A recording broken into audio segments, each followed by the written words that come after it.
Check me out now. Return of the smooth operator. Shotty on repeat.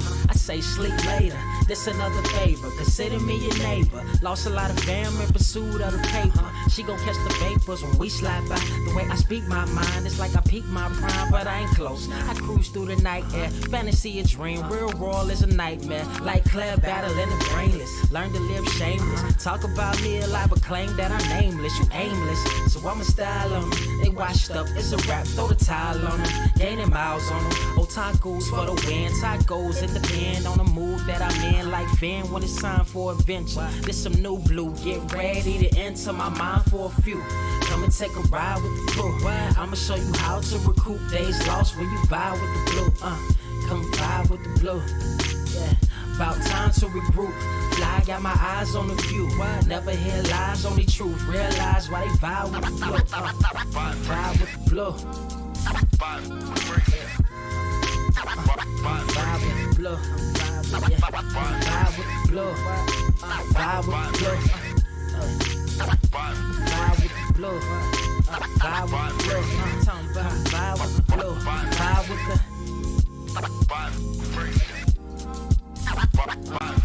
vibe with the sky. Wait, you know the rest. I'm blessed. I see you frontin' like you ain't impressed, but I still get requests. I'm playing Zelda on the GameCube. I quit spamming my music. Don't ever try forcing the links. That's a high rule. The wind waker, Mother Nature on my side too, controlling the elements. Go and check my avatar. I'm arrows ahead. Get the point. Moving forward, the battle scars accumulated over time are reminders of what I went through as a minor, but made me a grinder. The trees broke down for this loose leaf. If life's a game of death, I'm Bruce Lee. Ooh wee. Lose sleep on the regular, trying to get this word out. Then I crash nebula. Wish I had a very odd parent, maybe two, but it's cool. Everybody pays dues. Now it's time to make moves. Granny didn't raise me to lose. Think I'm in the mood for a cruise. Wanna ride? Come and vibe with the blue. Vibe with the blue. I'm vibe with the blue. Vibe with the blue. Come vibe with the. Check this out, y'all. I'm back spazzing like the elderly worth of my cousin Beverly. Never swear away from the truth. Just ask Heather, be weather, be trippin', starting to control like our destiny. Always give you the best of me until the death of me. My weaponry is a paintbrush. Hush, don't tell my secret. They get a hold of it. If you leak it, get it. It's cool. Got you covered though, look. But let me get back to that cool-ish, loose-ish. Why they still lying? They don't do this. Bad at board games, whole world clueless. Selling they soul for Roof Chris. Who's this honored fella? Need a slice, extra mozzarella. Crew fly, leg guy propellers. Humanity born like they don't trust fun. Why you dodge to tell her? You don't know, but my odds are better. Life's a gamble, depending on who holding the cards. You can start living at large or it's bon voyage. Charge it to the game. Me and you ain't the same. I'm thinking bigger pictures. Why you still shrinking the frame, ever blink in the rain? It helps when your eyes dry. Mob with the bright minds. Think you funny, wise guy? Midnight marauder with a new tribe. Tired of the fake. Come and vibe with the blue sky. Come vibe with the blue sky. Why do you try? We get them high. Take them high. What I do? Come vibe with the blue. Yeah. Vibe with the blue. Patch, what up? Vibe with the.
Wise grass only greener when it's fertilized.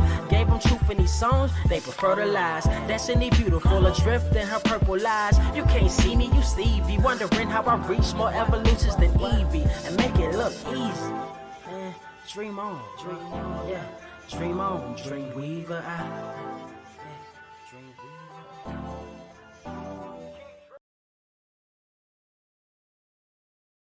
What is up, Earth's mightiest subscribers? It's your boy Ernie, Blerd Without Fear, got the homie.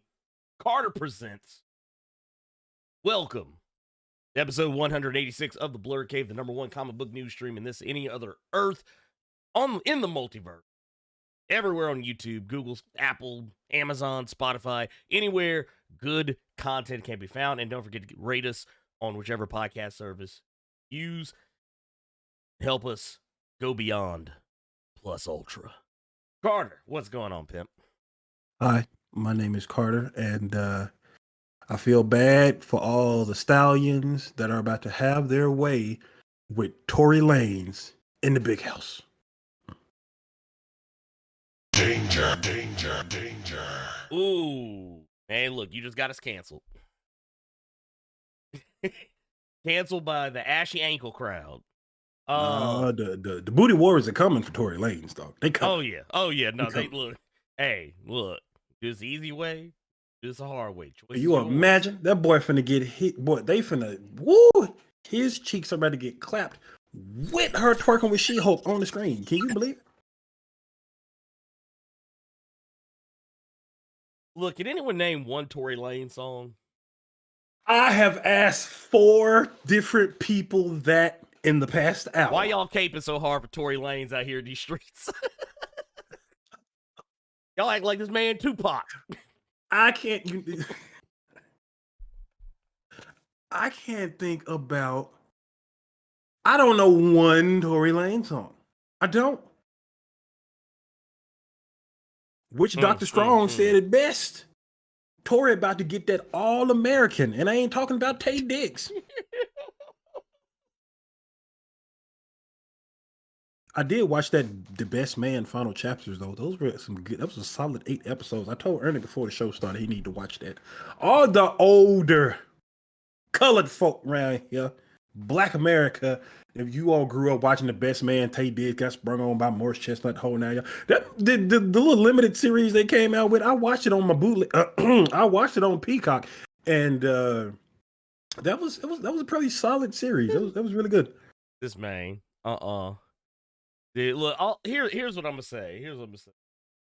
I saw somebody on Twitter when I deigned to look at Twitter say that. Why is everybody celebrating a black man going to jail? I said, I'm trying to understand why you trying to cape for a black man that shot a black woman in the foot and lied about it.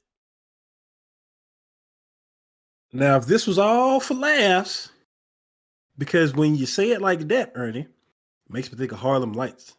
Oh, no, I was thinking it makes me think of Harlem Nights, and I giggle a little bit. Look, trying to shoot Meg Thee Stallion in her pinky toe. But yeah. I'm just saying. They about to turn all the body yada yada Tory Lanez. Whew, Lord. Dude, could you imagine? I don't even want to imagine it, but just don't. That's an odd situation. You keep like some big Adabisi looking motherfucker. Big Mr. Echo looking motherfucker just come up. Like, buddy. Man, I can't name one of your songs, but I'm gonna make you sing today. Oh, it's over with for that man. It's over with for that man. Can we talk about comic books? I'm being real low down this morning. Yeah, let's talk about some comic books because I think we getting a little out of pocket here. Let's see here.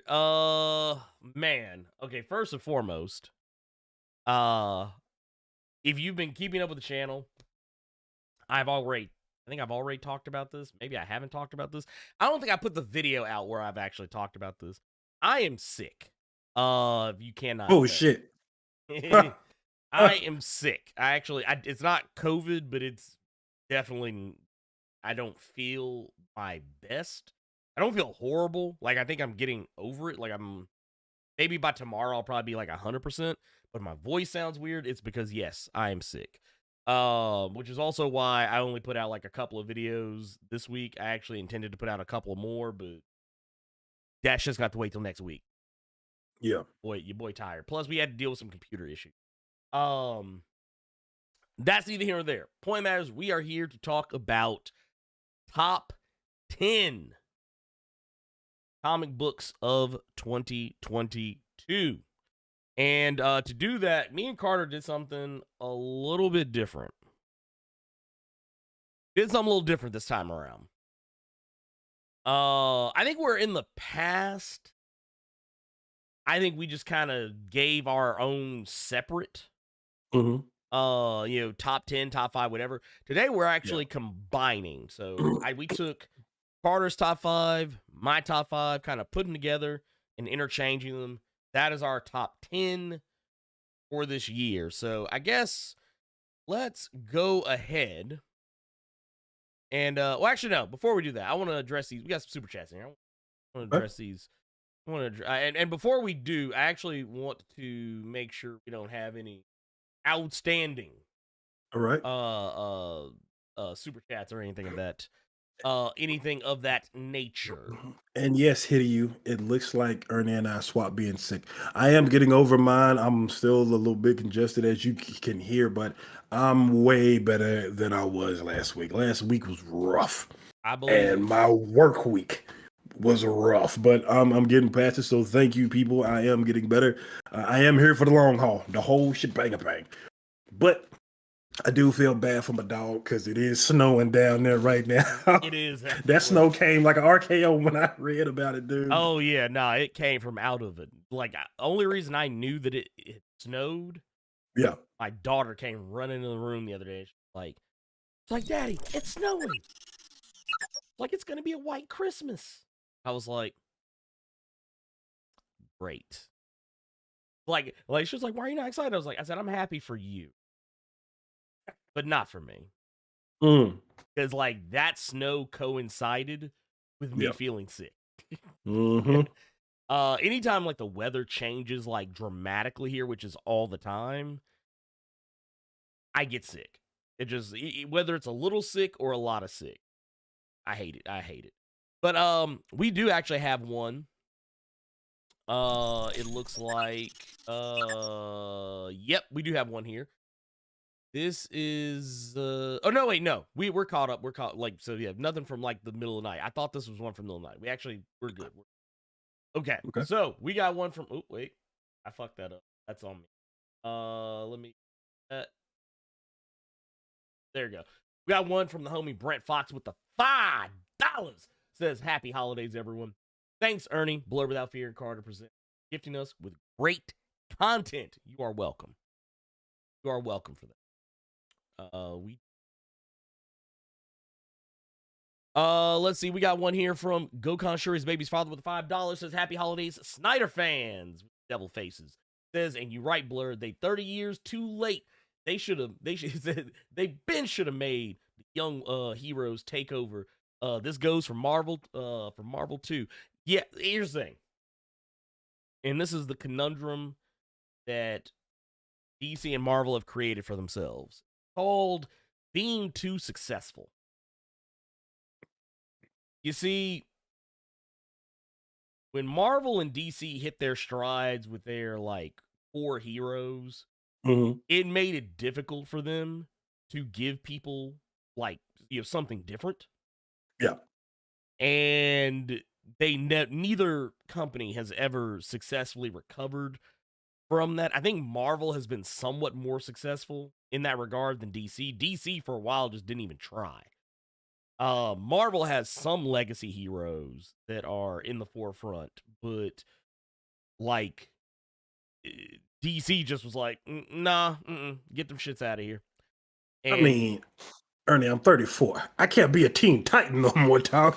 Put me with the big kids, bro. Right. Well, no, and that's why I always like that's why I always kind of enjoyed the just Titans books, because I was like, dude, yeah, they grown now. Let's let them be grown.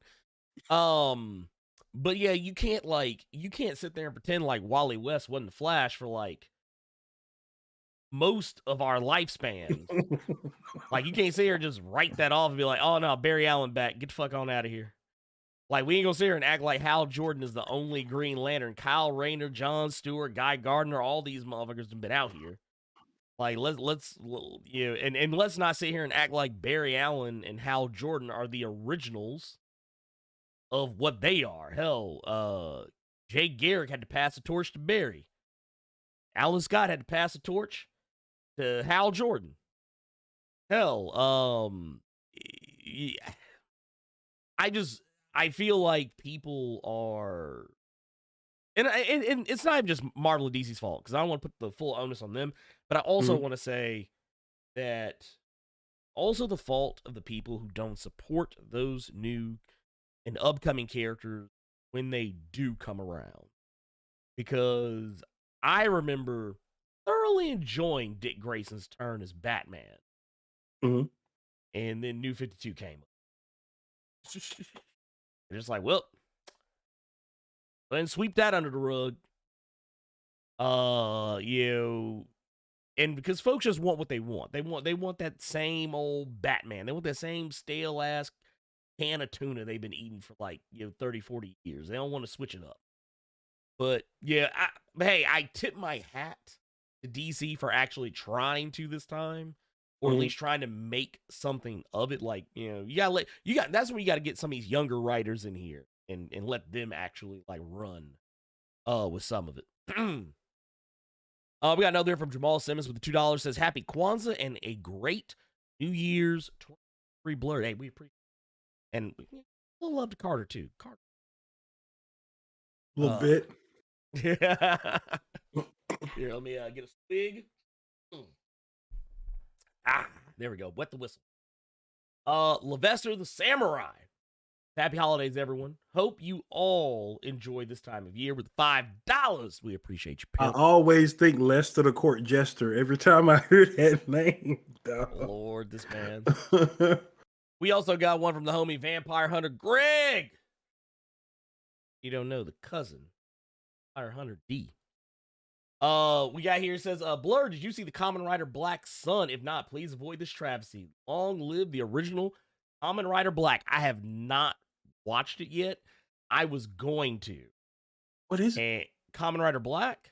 Sun. Yeah, Kamen Rider Black Sun. Okay, so basically what they did is, okay, have you ever watched like Shin Godzilla?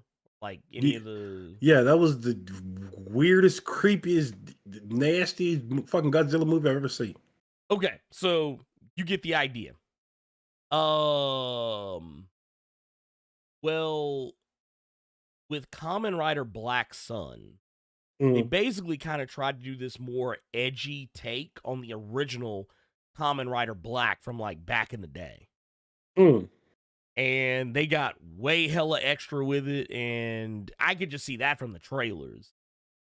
So yeah, I'll probably still watch it just to have something to laugh at. It kind of reminds me though of what was the Kamen Rider that I'm gonna have to look this. Wait, did someone from Shin Godzilla do the Kamen Rider movie? No. I was just making it. Or you was going for that kind of vibe? Yeah, I was just saying it's going for Gotcha. Yeah, not necessarily that it. I was going to say, because I saw a video about that thing. I didn't even realize that movie was that potent in Japan. That shit won Oscars over there. Oh, Shin Godzilla? Yeah, that shit won Oscars over there. I'm like, yeah, damn. Mm-hmm. It did. That it did. What was the name of that damn movie? There was a Kamen Rider movie, something or other, that was kind of nasty. It was real gross and disgusting. Not to be confused. Wait, I think I found it. I might be wrong. This might not be it. This might not be. I'm trying to remember what the name of it was. It's actually killing. Actually, no, it was Shin Kamen Rider. Never mind. It was called Shin Kamen Rider. It was, I don't know why I was sitting here like struggling with trying to remember what it was. But Carter, I don't know if you've ever actually seen this. But, Kamen Rider, Power Rangers, Beetleborgs, that Ultraman, that shit's all the same to me. Well, I mean, that's fair. I'm surprised you took that well. Because I have said that around other people, and they've almost took a swing at me for just melding those groups together. I mean, it's a gross oversimplification, but I mean, you're not wrong. Mhm. But okay, to give you an idea of what I'm talking about, hopefully it shows. Okay. But that is Shin Kamen Rider. Lizard Man from Soul Calibur. Sort of, or more like Bugman, more of a Bugman. But that's typically what Kamen Rider would kind of look like. Or this is actually that looks dope. This is actually from the upcoming new version of Shin Kamen Rider. But back in the day, they had a Shin Kamen Rider, and it was like instead of having like the transformation where there's like a flash of light and the costume comes down. This dude literally turned into that like he was a fucking werewolf. So yeah, like it was pretty fucking nasty. So there you go. You have that as a nightmare fuel. Let's see here. We got man, LJ Brown coming through with 25 months. Says hi, Blerd Co. I've been working a lot. Christmas all. Appreciate you. We appreciate it. That's what we talk. Let's go ahead and get into our stuff. We've got plenty to talk. Yeah. So I'm gonna let you take first one, and then we'll kind of alternate here as necessary. So Carter, your first, the one that because I took it in the order you gave in descending. Yep. So let's start with your first pick. Farmhand, Rob Guillory. Yes. If you know of that name, or if you don't know of that name, you've probably read one of his image books by the name of Chew. That's what a lot of people know him from. Did the art, did the writing for that book as well, and the general nasty of that book translated over to Farmhand, but not in a going in your stomach kind of way. It's going through your whole nervous system. One of the main reasons I really like the book is just because it's not your typical black family dad and father and son on the outs trying to figure things out kind of story. It's a lot more to it. It's not your stereotypical black story. That's why I like a lot of the milestone stuff so much, because it's not your stereotypical black story. It's a supernatural sci-fi. What's the name of that fucking movie? Feed Me Seymour. Give me the name. Horrors. Thank you. Think that kind of plant in a story with black folks. Basically, yeah, I don't even want to spoil it. If I'm putting it on my top of this year, I think it's something that you all would really, really love. It's gross. It's nasty. It's very heartfelt, very sincere, and nasty again. And the art encapsulates all of that so well. And it's nobody behind the scenes fucking with stuff. So you're not gonna have like a Marvel or a DC or somebody say, "Hey, can you change that panel? Can you pull that out or something like that?" No, it's just they let that brother do the story that he wanted to do, and I think it's actually becoming a show on AMC. I heard. I don't know how true that is. That's just a rumor that's floating around. If it is, that's a good network for it. But that budget, it better be a good one, because that shit is disgusting in their book sometimes. I mean, it's like I said, it's a very good comic. I haven't read as much of Farmhand. I read more of it last year than I have this year. But I mean, it is a very good comic. Like that's like or at least what little I have read of it this year has been very good. It's definitely different. I read more of Chew back when that was more of a thing. But yeah, Chew exactly. Mailman. They let Rob Guillory cook. The best way I can surmise this book for you is plants Possession, black folks. Farmhand. There you go. Farmhand. There There you you go. have it. There you have it, y'all. Farmhand. Well, I guess Come on, Ernie. Give it to me. What's yours? Give it. let's do for mine. Mm-hmm. Mine might surprise people just based on where it is. Maybe. Okay. I don't know, because I talk about it a lot, but I haven't talked about it as much this year. And mine is going to be Once in Future by Kieran Gillen, Dan Mora. This series ended this year. Reached its logical conclusion and was incredible. Not as good as some other things that are still running that made this list, but no less compelling.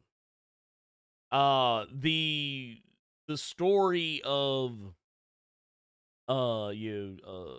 Duncan and his grandmother or his grandmother Bridget, and trying to save the world from being like, okay, so Carter, remember when we had all the Ten of Swords stuff, all the otherworld business? Yeah. They did it better here. Okay. Because they do deal with otherworld in this comic. And all of the mystical and mythological creatures and figures that show up in this, literary folklore hero, the way they kind of bled all of it in together. This was honestly probably one of the cooler things I think I had seen. Okay. This is one of those that, like, if you were to, like, case in point, Robin Hood. They had Robin Hood, and it was merry men. It was nasty, disgusting. We literally had a war of kings, literally, because of like multiple. It was like Crisis on Infinite Merlins and King Arthur's. It was insane. But the comic brought so much to the table. It brought high stakes. It brought character development, seeing these characters we've been following for, I think, what was it? I think the first issue of Once in Future came out like years ago. I have been longer than that. I don't know. But we're watching these characters, progress and having like wild adventures that on paper should make no sense. They should make no sense whatsoever. Yet, somehow, it makes sense. And speaking of TV shows, not saying this is getting one, but if they did, it would make sense. And I think it's also kind of partially, like, the best thing I can probably compare it to, and when I say this, I mean this in the loosest of ways. Like, remember how wild and crazy Lovecraft Country was? Yeah. That's how crazy this story is, but just not as many black people. Okay. But that's but that was kind of what drew me to Lovecraft Country, because when I first started watching Lovecraft Country when it initially came out, this book was already out. Okay. And that was the first. I was like, oh, this is like Once in Future, but like with black people. So there you go, the reverse, but no less compelling. Let's go ahead and wait, I'm going back. I've seen some LJ says it looks like the bug looks like Mass Rider, right? Yeah, no, it's because Mass Rider is the American version of Kamen Rider. Kind of like how Power Rangers is the American version of Super Sentai. Same thing. That's why when Carter said, "Oh, it's it's this, is that, and this," I was like, more or less. Let's see here, Carter. Yes. Actually, you know what? No, I'm gonna let you go ahead and take this one. You know what? Your next one will actually be a nice little shifteroo. Okay. Yours grew up Human Target. Yes. Tom King is actually hitting again on the book. This is an actual hit. It seemed like if it's not main DC and it's something to the side like Black Label is, it's kind of like Rob Guillory, what I was saying with Farmhand. They leave stuff the fuck alone and let the cook. writer and the cook. artist let them cook, right? Really, really, really cool film noir kind of vibe. Greg Smallwood is killing it with the art on each one of these stories. And the story it's very simple. Basically the human target goes undercover as Lex Luthor, gets poisoned, and now we're trying to figure out who did it. Very basic, very simple. And he has done so much shit with that simple ass premise in this book. The book is fucking nuts. There's an issue of this series that is probably one of the coolest uses of Batman I have ever seen in a comic. Full stop, 100%. I mean that. This is the best use. Let me say it again. The best use of Batman I have ever seen in a comic. Mhm. That's all I'm gonna say on that one. That's all I'm gonna say to that one. But Oh, and just for Claro, I'm Yes. aware Lovecraft Country is a book. I'm just comparing it to the show. That's all. That's all I was saying.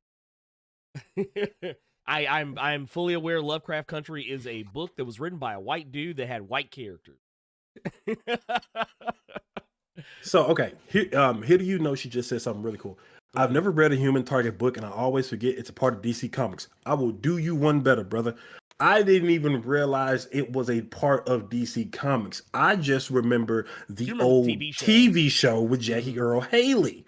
That's what I know. So when I saw the Human Target on the stand, I said, oh shit. I kind of dug the show when I was watching it for a little bit, and I picked this book up because I said, okay, I remember the show. It's Tom King. Tom King is good when he's not doing main DC stuff. I read this, and this book has not missed yet. Just going into the psyche of different characters, the conversations that are being had, the internal monologues with each and every person. Just there's so much good writing in this book. It reminds you, if you were a fan of Tom King, why you became a fan of Tom King. For a lot of people that kind of were turned off because of his Batman run and other things like that, I feel like this could be the book. If Mr. Miracle didn't do it, this can be the book to get you back in the swing of things when it comes to Tom King. And plus, Greg Smallwood's art is amazing, dude. If you remember him from the early Moon Knight stuff, it's so good. Human Target is just so fire. That it is. Also, a series where if you're a Guy Gardner fan, you might get a little tight. You might get a little tight. But okay. So because of some recent issues, you might not. Okay. All right. There you go. That is also, well, yeah. It's the initial shock value. Yeah. That will probably catch you, as opposed to like some of the later stuff. And it will make you want to have sex in a really cold room. It will. On that note, another DC book. Only this one's also DC Black Label. Okay. That's the Nice House on the Lake, James Tinney and Alvaro Martinez Bueno. This book continues to impress. I think the final issue is coming up soon. We'll get it, I believe, in January. This is the hardest book to talk about because you can't really talk about it without giving something away. But by this point, this book has been running for a little over a year. So I'm going to talk about it a little bit, but I'm going to still try and keep it in vague terms to not just give the entire game away. Basically what you need to know is this is a story about a group of mostly friends people who are a part of a circle of friends that all revolve around one person, guy by the name of Walter. And more or less, Walter has been cultivating his friend group for a long time, and he likes who he likes, he doesn't like who he doesn't like, and he's very protective of his friends, doesn't like seeing his friends fall out of favor with one another. He doesn't like to see them fight because it makes him feel conflicted about who he wants to support. But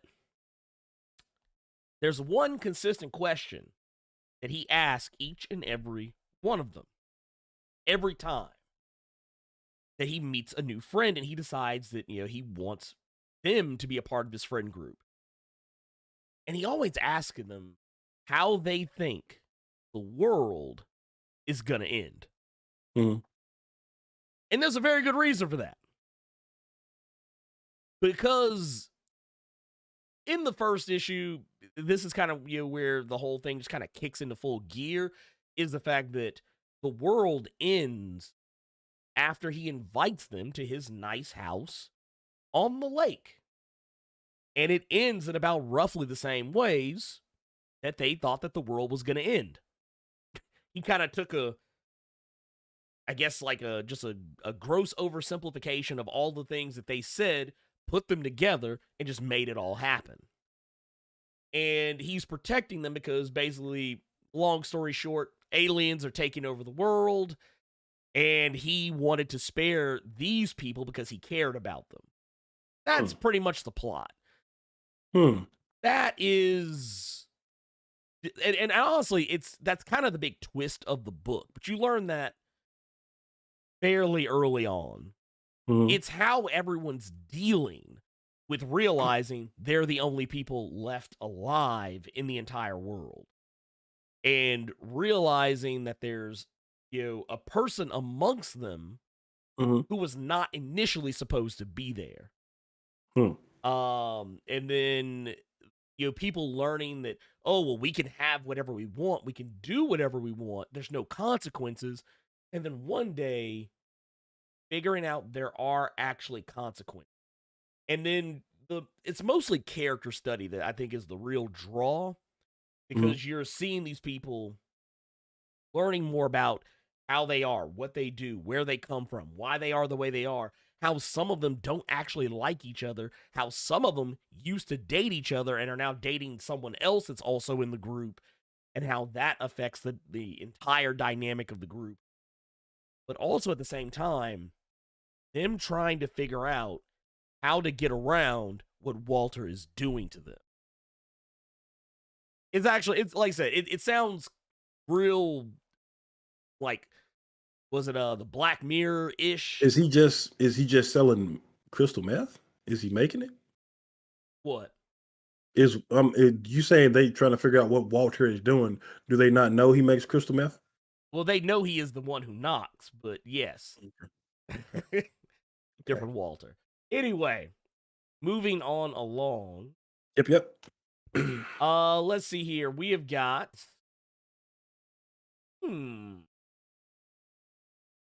Take it.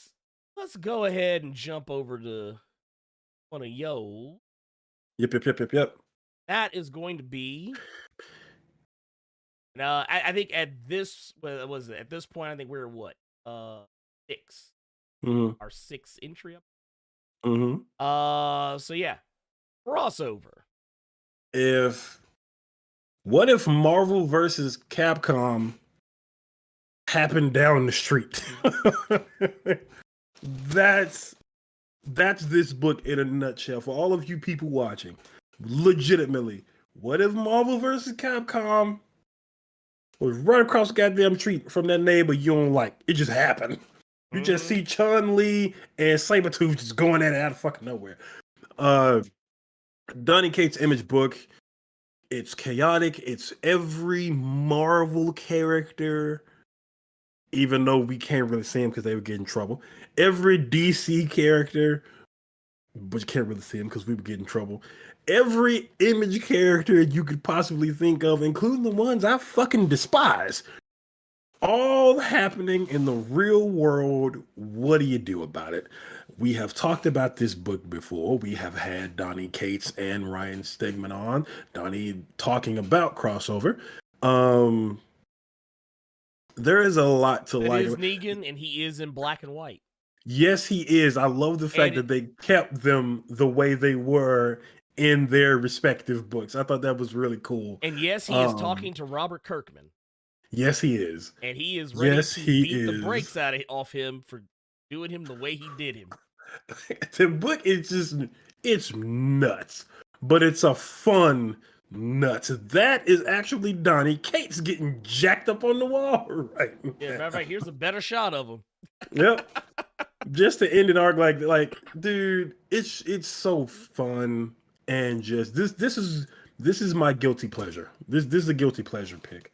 I was going to try to take my trade with Donnie's autograph on it off, but it's too many. It's buried on too many books. We ain't gonna worry about it. But yeah, just quick and to the point. Chaos, madness. It's an actual crossover, and it's great. Honestly, every time I read issue of crossover, this right here was probably the most appropriate reaction. That was one of the few books where, as soon as it would come out, that was one of the first things you and I talked about. Bruh, that crossover? Every time. Every freaking time. But no, it's good stuff. It's very good stuff. It's very good really fun. Just a fun book. Nothing too serious about it. It's not going from an alien side like Ernie's last pick. It's not coming from supernatural film noir side like my last pick. This is just a really just outrageous fun book. Yes. And that's what comics are supposed to be, and this is one of the best ones to me right now. So yeah. Ernie, what you got, man? Well, so for number 5, I'm gonna go with something killing the children. That surprises no one. I'm surprised you ain't got it higher up there. I wanted to. There's a lot of good stuff. I mean, technically, if you kind of go by the alternating, yeah, it probably would. It technically kind of smack in the middle. But Something's Killing Children was continuing their arc, but with a new particular story arc for Erica Slaughter. Yeah, because now they're introducing a new protagonist, or I won't say protagonist, I guess technically like a co-protagonist. Because Erica is still technically the main character, but like they've introduced a new kid that she's trying to help. Someone who has also witnessed their family be completely, absolutely, positively deleted and sent to the Shadow Realm. And this girl is trying to cope with that, but in the midst of everything that's going on, there's a new type of monster. In the previous major arc, the monster was like a type of shadow monster. Very visceral, almost kind of xenomorphish style creature. This one, something a little different. Completely different type of monster. Hunts in a very completely different type of way. And it really kind of caught me off guard. Just how, like, just crazy this one got with with everything. It gets gross. It gets straight up gross, and not to mention, I think one of the other things too is like the antagonist of the series I really like, because she's just a very different style of character. And we haven't gotten quite there yet, but we're getting to that logical point where Erica and the woman who simply just wants to be called Cutter, they're getting to that logical point where they're gonna have to throw hands, and one of them is very likely going to die. But yeah, I love this book. James Tynion, because once again, Nice House on the Lake. Yeah. Once again, also James Tynion. This, once again, James Tynion. Guy can't miss. Dude is Matter of fact, there's another book I also wanted to put on this list. Also, that James Tinian was on, but I was like, nope, it's too much James Tinian on the list. We take over the whole thing. Same thing for Kieran Gillen. I was like, dude, Kieran Gillen is lights out this year. He would dominate the list if I just went with if I just said, nah, this is the Kieran Gillen, Al Ewing, James Tinian Memorial Blerd Cave. What it is all we talk about on here now. This is a Kieran Gillen, James Tinian, Al Ewing fan account. That's all this is. But no, we're not going to do that. That said, this next one, is this both of our picks? Technically it was. Technically it So I think you'll do a better idea of explaining everything about this book, because I only have really one point I'm going to make. So since we both picked it, you have it. Okay. Well, then that one's going to be an obvious one. It's going to be Daredevil. Red Batman is in the building.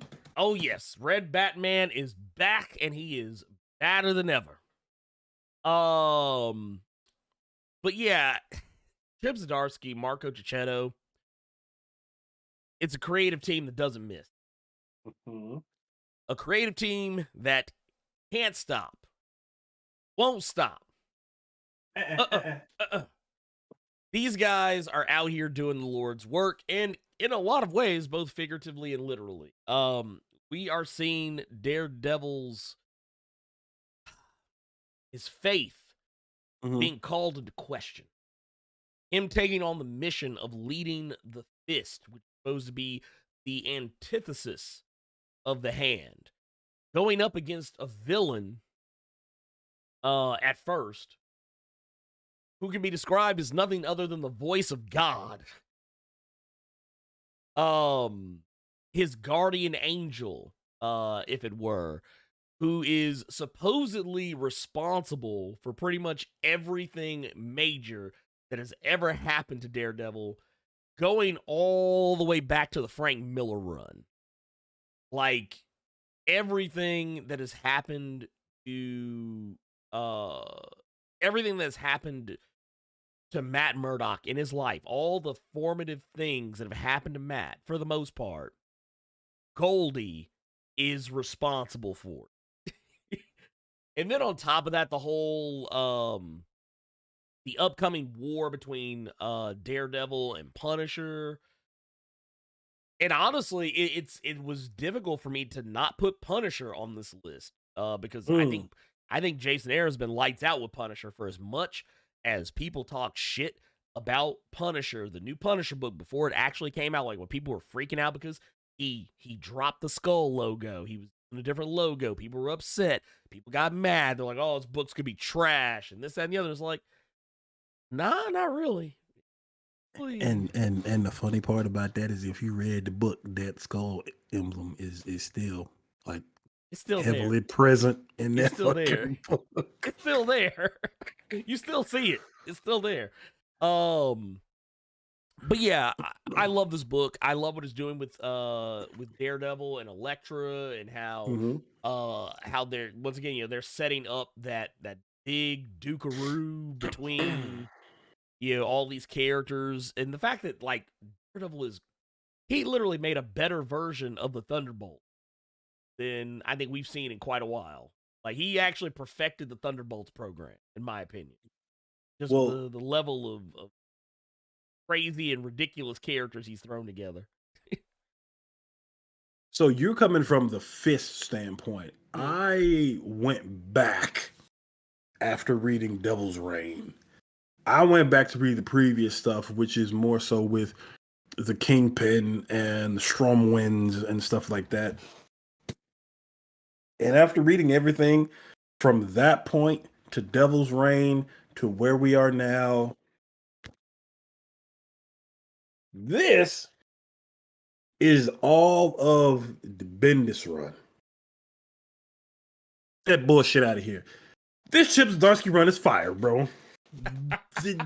Get that bullshit out of here, Tom. That's where I'm at right now with this Daredevil run because he's having his cake and he's eating it too. Because he did his version of like street level kingpin stuff with the Bendis and Malieve stuff, but then he also, in a way, to me, with the fists goings on, is also doing the run that a lot of people thought should have been better when he was in control of the hand, which looked at Shadowland and stuff like that. So he's doing both of those himself, and they both fire. I love how you had to bring in him putting hands on U.S. Agent. That's funny. Hey, But hey, put hands on him and took a shield. And I know I see JD in this chat saying that was sacrilege. I know, but I'm gonna keep it a buck. See, I didn't mean. Where's the last one? Here's the last one. The one that came like 8-9 years after the fact. Daredevil End of Days, which was like the ribbon on the Bendis run. The shit can go too. Okay, Chip Zdarsky run is baller, especially with Mark Cicchetto's art. Because I'm a huge fan of Cicchetto's art ever since I had first seen it in Oh my God, what's his name? He did the movie with Charlize Theron that was on Netflix where she was immortal. The old guard. Yeah, Old Guard. I cannot remember that writer's name for the life of me. Oh my God. Wait, do I have that here? Yeah, Greg Rucka. Boom. Yeah, Greg Rucka. When I was reading Greg Rucka's Punisher run, that was the first time I'd seen Cicchetto's art. And I'm a huge fan of his art ever since. So yeah, this Zdarsky Daredevil run is just boy. Hey, boy. Hey, you ain't wrong. You are not wrong. Here, let's go. Let's get to our next one here. Let's see here. Oh, we got super chat and a. Oh man, look at this right here, man. Look at the home. Look, let's go ahead and let's hit these real quick. Okay. We got this. Man, we got Jonathan Motor coming in with the 23 months in the diamond mine. Damn. That happy holidays, everyone. My very best to you, your family, those lucky enough to become loved ones. Get those likes up. God damn it. What I'm talking about. Thank you. And Merry Christmas, Happy Holidays, Happy all the good stuff. And Happy New Year. All of it. You and yours, my guy. Let's see here. We got one from Jason Davis. Says with the $5 super chat says Happy Holidays, brothers. Thor versus Vulcan. Let's go. Tell you what needs to go, Jason Davis. That R&B album ass profile pic you put on YouTube of yourself. I appreciate that $5 super chat, but this shit here. Hey. I'm just saying. That was a Babyface album, man. Don't hate. Let's move on. Let's move on. Babyface. Let's move on. Okay. I'm not mad at it. I respect it. You see that picture? That is not a baby. That's a grown ass man. That man has a mortgage. That is not a baby face on that profile pic of Jason Davis. Thank you for that $5 super chat, sir. But no. Let's move on. Let's keep talking about these comic books, sir. Please. All right, so what's that? We're on number 3, I believe it were. Yep. Let's go ahead and do it. The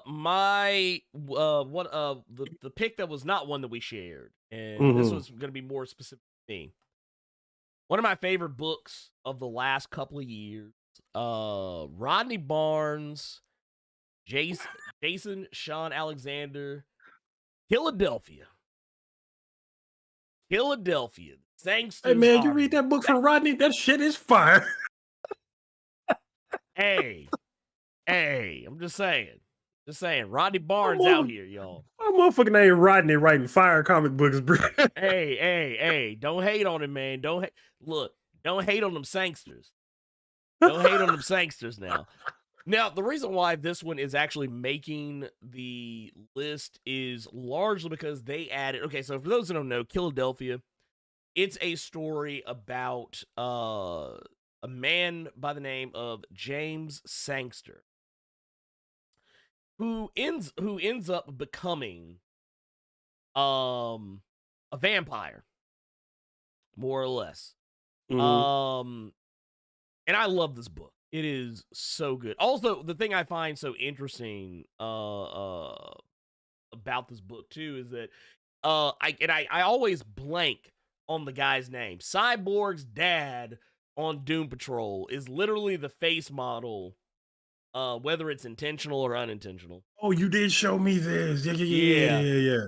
And so like the whole idea of it is that so Sangster, who's he's a police detective, is investigating these these tenements, Mhm. and he discovers that vampires are in fact real.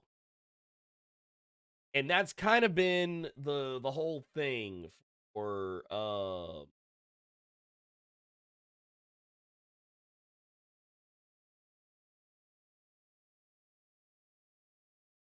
See, look, anyway. like just Nah, during but production of all time. During hey, production. it was important. It was important. But no, basically, long story short, they had evolved from vampires. It's not just vampires anymore they have to deal with in the world of Killadelphia. Now, they got werewolves. Werewolves have pulled up, and these ain't your daddy's werewolves.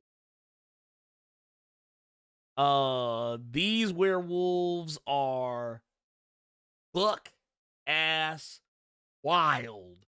They are like just they're almost like a like if you could take the goofiness away from the Tasmanian devil, and that's what you got. These dudes are just ripping mofos in half. It is just a Been safer just saying underworld. Why you bringing Taz into this? hey, Can't no. take the goofiness from Taz because you put a picture up of him. Somebody in the chat go, somebody gonna do that shit. I Bro. mean, honestly, Somebody gonna do that. Shit. I mean, honestly, that's what I heard when I saw this scene. Like just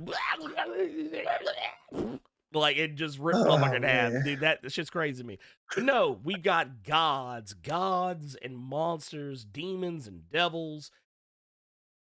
Philadelphia is become rough. Has been like the supernatural is running roughshod across Killadelphia by the time you get to this year's offerings of issues. It's insane. Meek Mill was dodging bullets and werewolves, bro. Hey, dude, this what got me though was it's not even just that. Okay. Not even just that. I don't even want to tell you some of the other crazy stuff that comes up in this story because I'll put it this way. So, over the course of the series, you learn so much about like this alternate American history. Okay. How would you feel, Carter, if I told you one of the people you're looking at on this screen, George Washington?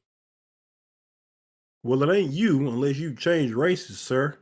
I'm just saying, how would you feel if I told you one of the people in these panels is George Washington? Be kind of fire. Be kind of fire. That's because it's true. Well, you know what? It is. Don't even spoil the rest of it.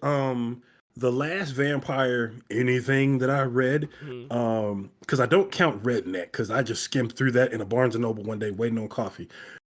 But the last vampire anything I read was American Vampire, the Snyder book. So always a sucker for a good vampire story. So yeah, it's good. It's very good. And why honestly, George that's not even. Why George Washington in Philly? Why is he in the house that Will Smith built? Why is he over there, bro? Hey, look, and I will tell you this too. If you are a Philly native, you owe it to yourself to read this book. I thought it was hilarious because over the course of the series, there is so much Philly slang that gets thrown around in this book that I kind of started saying it myself. Born and raised in Memphis like a motherfucker. He uses Philly slang. Okay. Well, no, because like, what was it? Like I don't know. Like you hear a lot of Johns. I got you. Yeah, One of my like, buddies here, he's mm, from Philly, and he says a lot of. I got you. he's a young I got you now. bulls. I got you. Oh man, what's up? Man, oh man, y'all up in this John. It's Oh, amazing how okay. slang changes from region to region. But Yeah. yeah. Yeah. Yep, Elite X1. Yep, exactly. What a boy? What a bull? Got you. So Got yeah, you. it's a there's a lot of that in there, and not to mention the way they tackle history, Mhm. and incorporating what we know about our United States history, mixing it with things that come from like other cultures. Like I'll put it like this: if you've never read Killadelphia, Mhm. if you've never read Rodney Barnes' other series, which is a spinoff from this Nita Hawes Nightmare blog, you owe it to yourself. Let's go to our. Where are we at right It's number one we hit right now. No, we still got one more. Do we? Yeah, we still got one more. Hmm. Technically, because of the way I kind of squared them around, Mm-hmm. still technically got one more. Okay. Before we get there. Yeah. And you know what? I'll go ahead and take this one too, because this is Go one ahead. I've been on. That is Radiant Black. Chose this cover specifically. Thought it was funny. For those who know, it's a reference to Wolverine, if you couldn't tell. But yeah, this story just keeps getting better. Marshall is acting a whole fool out here. How These many Radiant issues Black is it now? powers. They just dropped the 20th issue last week. Damn, that's it. And, well, that's also not including the Radiant Red series, the mini that came out, those 5 issues. They just dropped a Radiant Pink issue a couple of weeks ago. Then there was the Supermassive one shot. I remember Supermassive. Supermassive was tight. Yeah. Rogue Sun that's been going on. And then they have Inferno Girl Red is coming out next year. So they got Shit, all I that. didn't even realize that had something to do with this. All part of the Supermassive They really universe. making a Power Rangers universe over there at Image, dog. Oh no, 100%. But no, Marshall has been acting a whole fool out here, learning more about. Ugh, is he naked? Yeah, he stripped that dude of everything. Man, just airballing it. Did. And that's kind of been the whole arc here, is that Marshall has been learning how to use his powers almost too effectively. And while they're setting up an eventual, like, beef, they haven't quite gotten there yet. But it has been heavily hinted. At some point, Marshall is going to break bad. He's eventually going to break bad. We also saw the return of Nathan this year, which I thought was great. Who is this Johnny Quest looking boy? That was the original Radiant Black. That was the dude who had it in the first few issues. Oh, so it changed. See, I didn't know that part. Okay. Yeah. So yeah, there you go. But Nathan, we saw him come back. We seen progression between. They got Rangers coming back to take up the mantle, bro. Oh my god, dog. This is Power Rangers for real. It is unabashedly. I gotta read this, man. I gotta read this. It's good. It's good. And I haven't even talked about any of the villains, like Shift or any of that. The stuff they run into. Radiant Yellow got a issue dedicated to him, and we saw like how his powers allowed him to basically like how he was seeing the past, the present, and the future like all at once. It was insane. But yeah, it fantastic book. Fantastic book. 100%. If you're not reading it, I don't know what to tell you. Go read it. This is what it is. Also, I will also say they had an animated short. Yeah. Made me mad that there was not an animated series. I can say that about quite a few books. Yep. Yep. Yep. Not to mention, like, I don't know, I forget which art team they got to do it, but it kind of reminded me, it looked like Invincible, but better. That's what I was gonna say. Yeah. I wouldn't put this, just with the amount of content that they got out for this book wise, I wouldn't put this on an Amazon like Invincible. This just screams like Toonami to me. Like this just screams like Adult Swim kind of series. Like I think this put would it on print Toonami, money. Oh yeah, no, if you put this on Toonami, people would eat that shit up. Yeah, this would print money. Dude, we were just talking about Primal. Primal ain't got no kind of dialogue in it whatsoever. Nope. And is baller. So if they could take a chance on that, they could do something with Radiant Black. Who is that? That Kyle Higgins? Yeah, Kyle Higgins, Marcelo he Costa. He need to talk to somebody. Yep. Kyle Higgins, Marcelo Costa, David LaFuente, Stefano Simone, and a bunch of other folks have been on this book. But Kyle Higgins is like the main. But yeah, it's great. And it's only gonna get bigger. It's only gonna get bigger, it's only gonna get better. So I am like,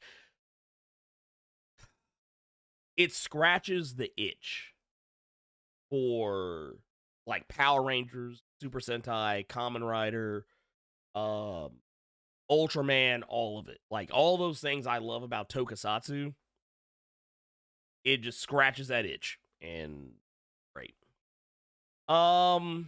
Let's get to, we got 2 honorable mentions. Yes. 2 honorable mentions. And I struggled with mine. I'm gonna let you take yours. Yeah. What was yours? Mine was another Boom Studio hit, but it was actually based on one of my favorite TV series. Mine was Angel from Christopher Cantwell. It was 5 or 6 issue mini. It was a mini series, which pissed me off because there was no press saying that this was just going to be a mini series. That shit just ended, and it ended just like the TV show ended in more ways than one. Christopher Cantwell had it got 8. It got 8 issues. Okay, cool. But it ended, and when I say it ended like the TV show, if you remember the original Angel TV series, you remember how that ended. This ended the same way, but again, you'd have to read it to see what I meant by that. If there was a continuation, you wouldn't have been mad at it because the way they've done things in this was really, really cool. You can tell that Christopher Cantwell was a big fan of the show from just how he did this. He was actually able to continue a plot thread from a different Angel series prior to this, which I thought was really cool. Didn't really like how it turned out for them, for those characters, because it looked like it was going to go a different route. But from what this one is different just because take the original Angel series you all know, and what if it was what if this comic is saying all that was a TV show? Yeah. That was a really fun way to take a spin on it. It was a TV show, but the shit was real. And I don't mean reality TV. What I mean is you have Angel, you have Spike on a TV show about being detectives, killing vampires and stuff like that, but the whole world not realizing that's actually what they do. It's a lot of different characterizations in this. It's a lot of things that were done. A lot of the Buffy stuff that Boom Studios is doing. They're taking certain things and they're tweaking it. Like in this series, Spike already has his soul. He's already with the good guys. Fred is a slayer in this book. There is no Buffy to speak of. Lorne, if you all remember the TV show, he was the singer. He was the loud, green, just life of the party. very Tumblr emo in this book. Oz also kind of caught me off guard in this one as well, because it took me a minute to realize that's who that was. Yeah. I was like, oh, that's It Oz. took me a minute too, because I was not expecting to see him in anything but fucking Angel. Yeah. And then you have Gunn, not as the hood black dude as he was on the show or the lawyer subsequent seasons. He's a talent agent on this one. It's just, it was a lot of stuff that this book did really well. If you're a fan of the show, you could really tell that he didn't want to just use the property and rehash things. This was just, it was a really fun one. That's gonna be my honorable mention. If you're a fan of Buffy and Angel and you want more of that, I would tell you to really read this book, because it does a lot. One of the taglines was, some things are all the stories are going to be the same with little differences, and this had enough differences to where I think you all would really enjoy these 8 issues. Oh yeah, no, it's that series is so good. It's better than it had any right. Which pissed me off that it was only 8. Dude, that ending, bro. Not even the ending. The where they started pulling in like all the the multiverse stuff. That stuff just blew my mind. Okay, Yeah. let's go. Because that was what the prior book did. Mm-hmm. And then they started to bring that in a little bit into the. It was what a lot of what you and I have said before, where you can tell the people that are fans of the material that they're writing. Yeah, you could tell this brother was a fan of the show and wanted to write something because he was a fan. So I can't recommend this for you all enough if you all were a fan of those series. Yeah, it was fantastic. My honorable mention.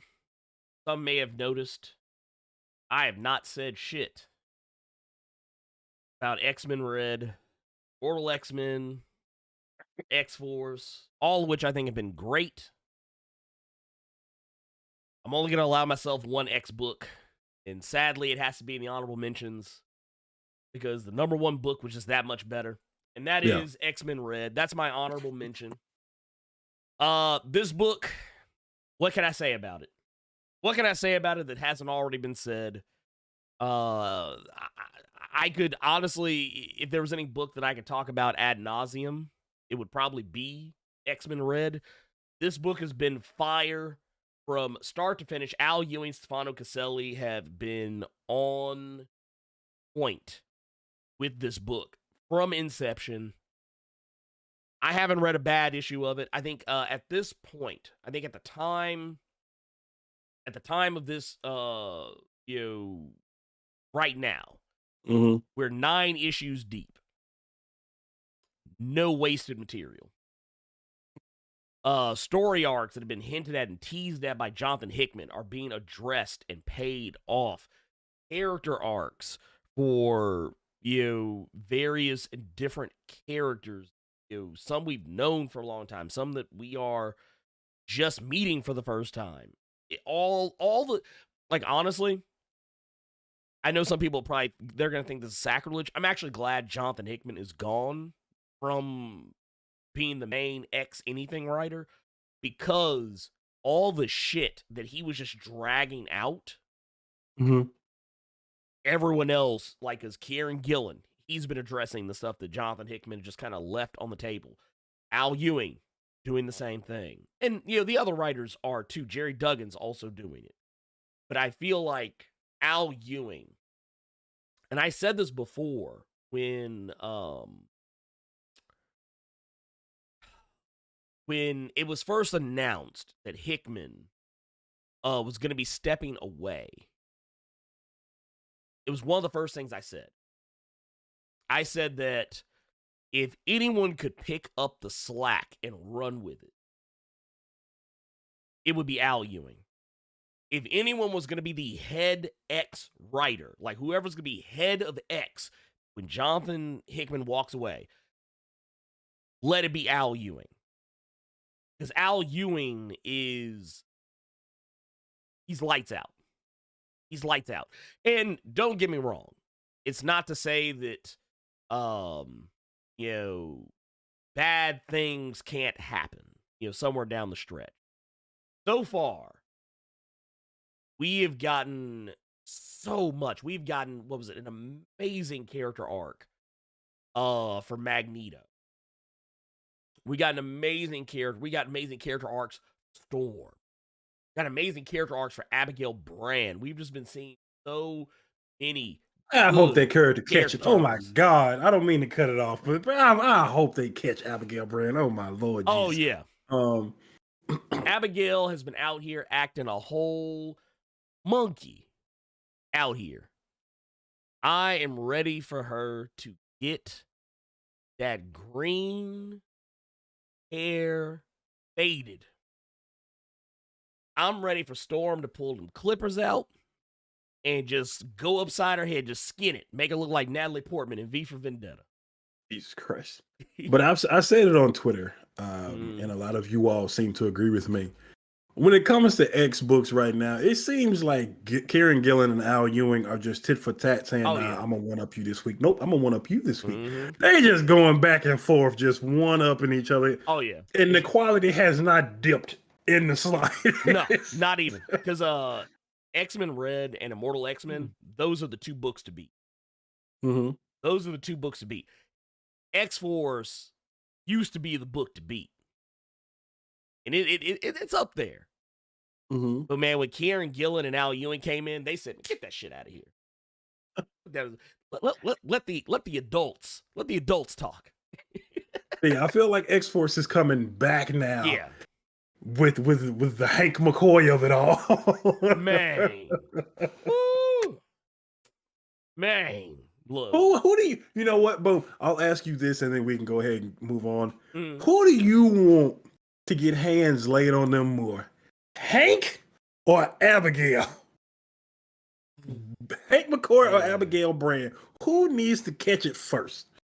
Nah, Beast got to catch it first. He got to like. Here's what you do. You stand both of the motherfuckers right next to each other. Beast got to take the first lick. He got to take at least the first 2-3 licks, and then go in on Abigail, and then just rotate back and forth, just back and forth. Like, I could honestly see.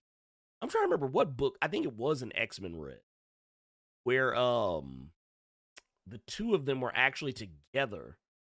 It's fucked up. All y'all For the saying first Hank time got to in a while. catch it. Oh yeah, no, Hank Everybody got in the to chat go. saying Hank got to catch it first. Bruh, Hank got to go. Why you being so green against Kelsey Grammer, man? Leave Kelsey Grammer alone. Everybody saying Hank, quick. Nah, dude, Hank been acting a whole fool out here. He has got to catch. He got to catch them hands. He has to. There ain't no way. Ain't no way he don't catch them hands. There ain't no way. Y'all gonna catch these hands too when we just end this show early. We already trying to end it early anyway. I'm gonna need the likes to come up immediately. Let's see here. What do we got? I'm gonna real quick before we go into what is ostensibly our number one, because it's getting there. It's getting there. I want to make sure I haven't missed anything. Oh no, we're good. We're good. That's so low down. It's just a row of just Hanks going down in the chat room. Bruh. Well, here's the thing. I respect it though. You know shit's bad when Sinister saying you ain't even the dark. Like, Sinister got Dark Beast's head in a jar, still alive, and Sinister is saying you ain't even the darkest beast anymore. That's racist. What are you trying to see before we name our number one? Let's go ahead and name our number one. We can go ahead and do it. I'll let you go ahead and give the announcement. So we both came up with the same number one, and it's ostensibly what we're going to do to people in the chat if the likes don't come up post haste. Okay. It's very obvious. I give you a clue. Our number one did a favorite book of mine. This man. Our number one is do a powerbomb, people.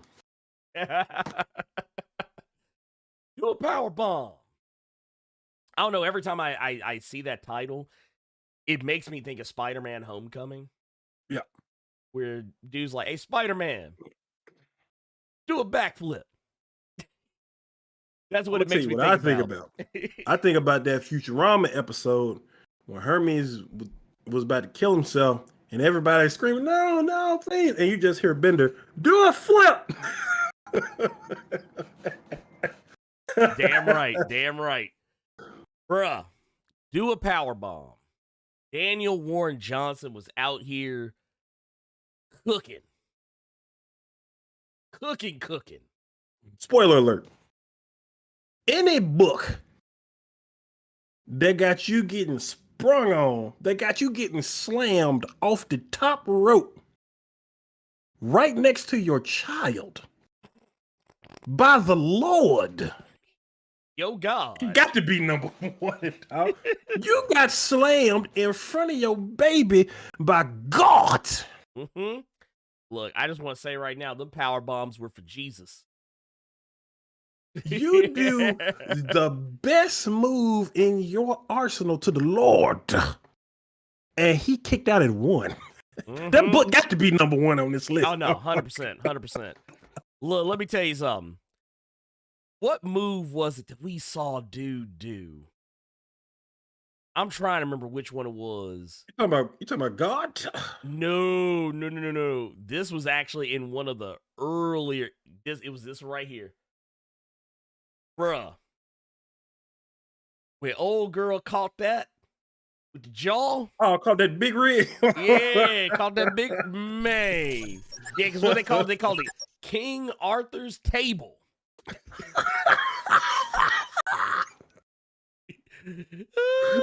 He moves, bro. Dude, they called that shit King Arthur's table. Look, she was really the head of the table right there. Oh man. But no, this book never, ever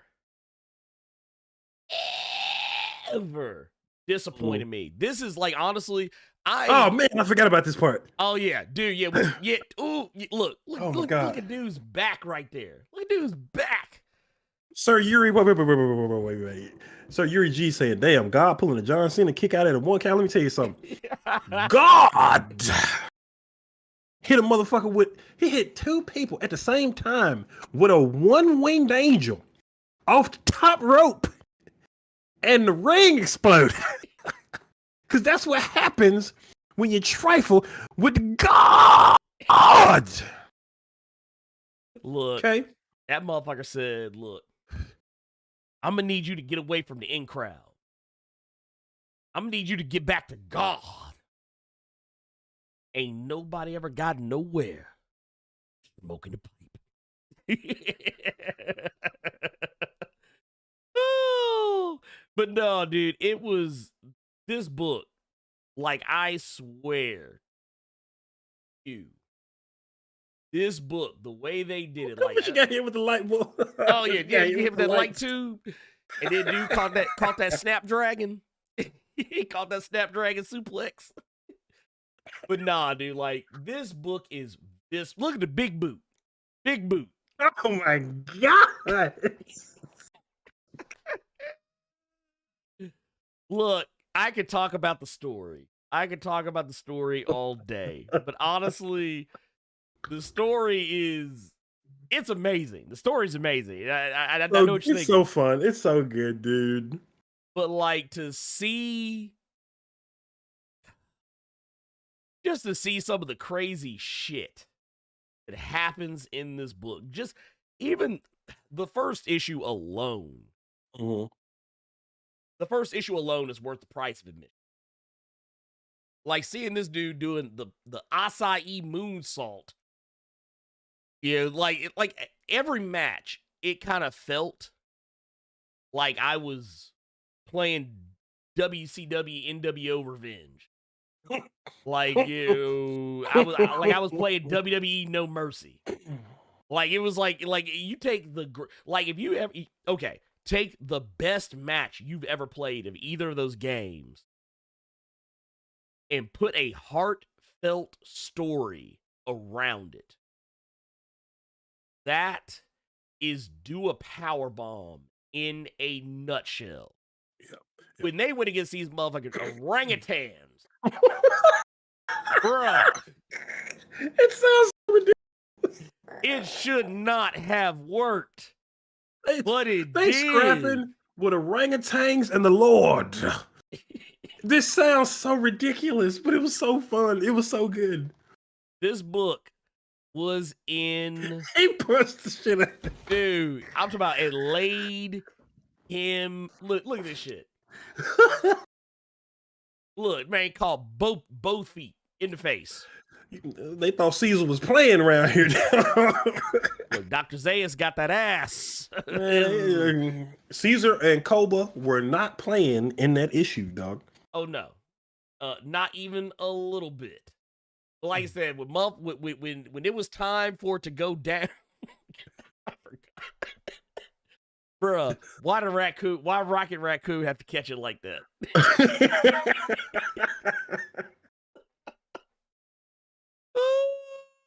This book was so good. It was so and good. then to end so heartfelt and so sweet. I can't wait for this to come out so I can have it on the old shelf. Oh yeah. It was, like I said, 7 issues, not a single issue missed. Every issue was fire. Every issue, start to finish. From the first page to the last page. 7 issues straight. This was consistently the best book I read all year. It didn't need setup. It didn't need to do anything other than tell its story honestly, it had the best wrestling matches I had seen all year. And that's even when compared to actual wrestling. Okay, so real quick. Let me give you a quick fill on what this is basically about. Using wrestling terms. Yes. A heel and a face join a tag team tournament, an otherworldly tag team tournament for a specific goal. Yes. What they don't realize is that these other worlds that do pro wrestling, they think that they are on the same page as Earth with their pro wrestling. And what I mean when I say that is these other worlds don't realize that Earth pro wrestling is fake. Yes. These other worlds are doing it for real. Yes, they're not selling. They are. That's all I'm telling y'all. Yeah, that's the only thing. Yeah, and honestly, I feel like also why Daniel Warren Johnson have to go so hard on this cover. No, his art was. He is solely coming up there in my top because when I saw the ending for this book, I got really, really mad because I did not want this book to end, and I remember when I felt the same way about this. Yes. But I said, you know what? He did right. Nah, now he did it. I can just buy one thing and then constantly come to it. So, yeah, dude, do a Powerbomb is legit, y'all. Do a Powerbomb is so good. Oh, man. It is, like I said, hands down, the best book that I've read all year. Matter of fact, this is a book that the literal actual second this book goes on sale in a trade format, is getting bought. And when it goes on sale in a hardcover format, it's getting bought. I will have 2 copies of that motherfucker. Don't play with me. But yeah, that's it. That's the top 10 comics of the year right there. So you got it. Let's I guess to that's it. That's it. That's it. That's the tweet. That's the tweet right there. I don't even have anything else after this. Yep. And honestly, I was gonna say, shit. Normally we would do like a recommended. I think We that just is- gave you 10 of them we motherfuckers. just gave 10, technically 12 of the motherfuckers. So we're actually gonna skip right past the recommendeds and read some questions from the Discord. And go on from there. We do actually have one here. This is gonna be funny because And they think we do that. Uh-oh.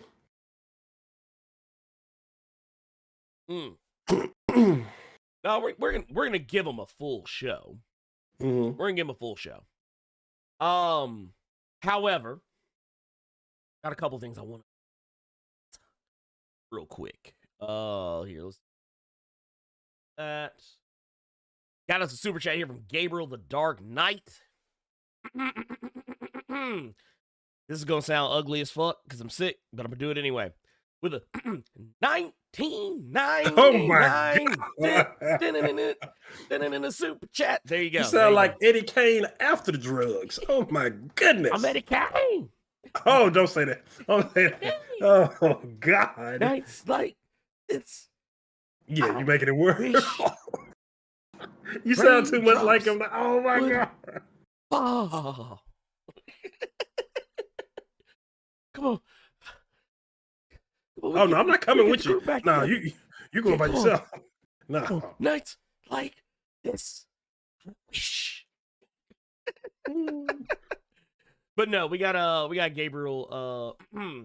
Got Gabriel the Dark Knight here. Says happy holidays, Blerd Koa. Prepping a turkey and the fixings for tomorrow's meal, but I'm loving the show. Beef. Gotta catch all them hands. Yeah, Beast is going. Like honestly, what was it? Remember Boondocks? Of With Thugnificent, Yes. and they were doing the diss track for Granddad, stomp him in the nuts. Yeah. There you go. That's what Beast gonna catch. Stomp him in the nuts.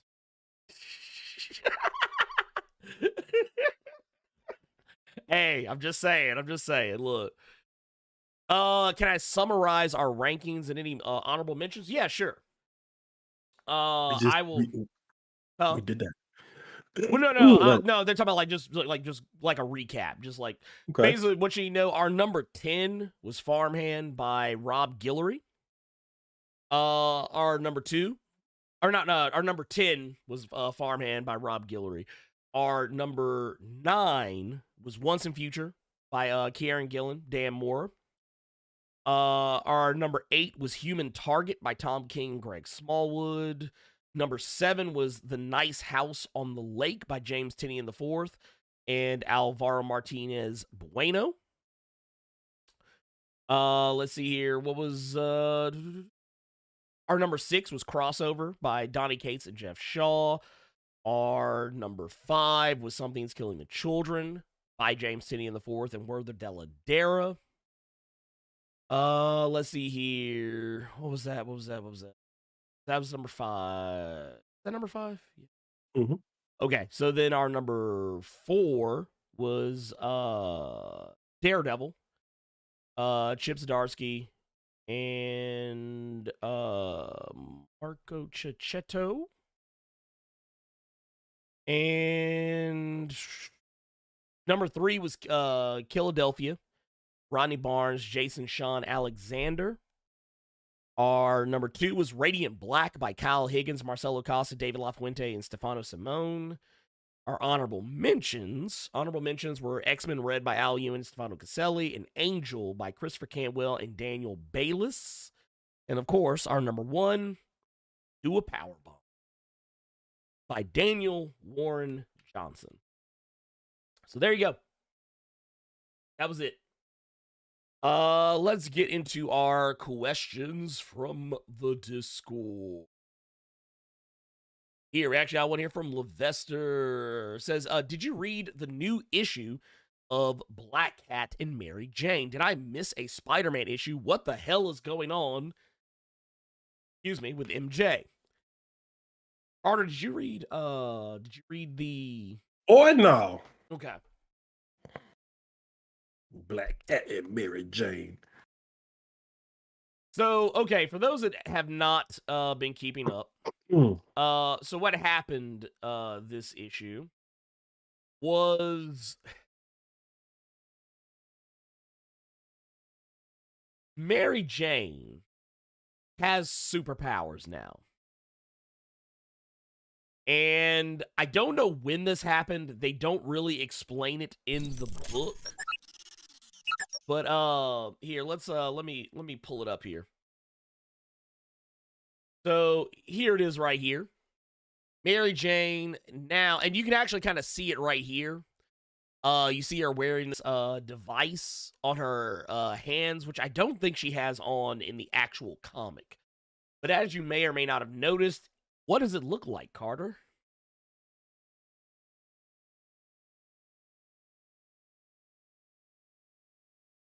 You are muted.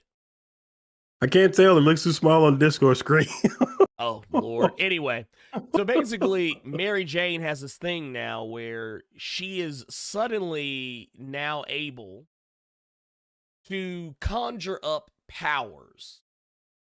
And when she does, it's completely random. Basically, she's the new jackpot. Okay. I was about to say it. You stopped me. Okay. Now, here's the thing. Now, sometimes she summons fire and fury like a flaming sword. Hmm. But she, too, can have bad luck. Where she got the power and consistency and control over That's pudding. not. Oh. Yep. Now, we don't know how she got these powers. Apparently, her new boyfriend, Paul, knows what's up, but Peter does not know what's up. There you have it. It's weird, strange, kind of dumb, and I'll just wait to see what happens. Yes, she has superpowers, and my head hurts now. So there you have it. She is the new jackpot. What else we got here? Resident Blair Without Fear Discord pervert, Mighty Melvin. You think we don't know, but we see you in that thirst channel. You think no one saw you, but we did. Merry Christmas, Happy Kwanzaa to all my brothers and those fine ass sisters of Blerd Koa, pervert. Hope you and yours will have a warm and safe Christmas. Here's the question. If you could have 4 gifts from any comic universe, what would they be? Walls included. This nigga's a freak, and I didn't even want to try to use the N-word on this episode of Blerd Cave. Danger. If I had a squirt bottle, I'd shoot at you right now. Oh my god. Well, for me, gifts. Well, I'm gonna take gifts in the literal sense, and just say that if I could have gifts from any comic universe, well, for one, I definitely want the Infinity Gauntlet. With stones. With stones. I don't want any no bullshit here. And you know what? I would also like I would also want to have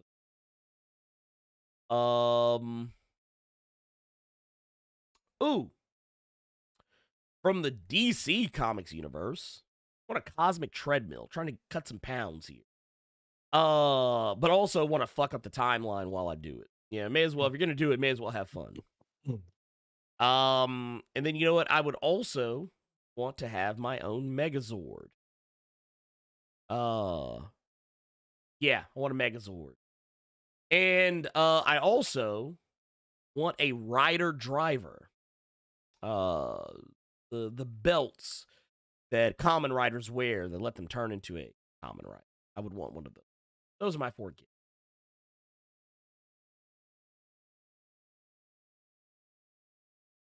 Next question. This man. From the Urban Prince of Strong Style. Merry Christmas, Happy Kwanzaa. Why, thank you, sir.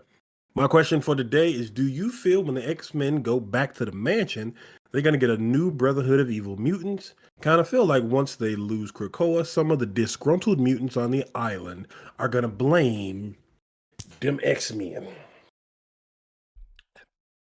I can see that. I can see that. Also, I did find it refreshing reading the X-Men annual that came out this week, where they actually talked about a mutant who I forgot was a mutant and why he is not on the island. Because that dude is just, he gives no fucks. Was Whirlwind. That dude. And there it is. What? You about to see it on your end in a second. Oh. There it is. Oh, I see it now. I pulled the chat back up. I had Discord on top for a second there. Well, goddamn. We are gonna let's go ahead and hit this up because we actually oh wow, I just looked, we actually got a few of them in here. Good lord. Good lord. Good lord. But yeah, a lot of people, I don't expect anyone to know who Whirlwind is. That shocked me. What? That he was a mutant. Yeah, he's a mutant. I'd never thought, because I always correlate him getting sprung on by everybody else but the X-Men, so I never put that he was a mutant together. Well, they even talk about in that issue that he doesn't really have many encounters with the X-Men. He's mostly been relegated to the Masters of Evil. So he usually ran up on the Avengers more than anybody else. But yeah, he is a mutant. Yeah, I always remembered him as the first dude you sprang on in the old Avengers arcade game, where you play like as Iron Man, Cap, Vision, and Hawkeye. That's what I always correlated. Yeah, that's the thing. We got 2 more questions in the discourse. We'll answer those real quick, then we'll get to the super chats. Jay Dill says, Merry Christmas, y'all. What was your best single issue of the year? I think I know what Carter's is. Mine was that Destiny-focused issue of Immortal X-Men. I can't remember the number. I think it was... But it gave heart to who Destiny is, while also pointing to possible futures. Amazing single issue. Yours. Carter, you because I know you have this one fresh in your head. Yeah, mine, just with Ernie bringing up Radiant Black and stuff like that earlier, my best single issue of the year was Supermassive. And just because it was fucking Power Rangers. Like it's Kyle Higgins trying to do his own Power Rangers while writing Power Rangers. Yeah. And with Ernie telling me the other Radiant books and other Inferno Girl or something like, basically their Image is doing a Power Rangers universe, everything. So maybe this will maybe this will kind of bury Savage Dragon somewhere in a hole that's hopefully not lubricated. But what's yours, Ernie? What's your single issue of the year, sir? You know what? I'll keep it in the same wheelhouse.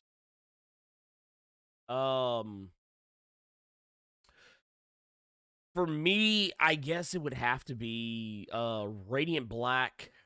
What issue was it? It was number 18. I actually talked about this earlier. It's the issue that focuses on Radiant Yellow, Wendell.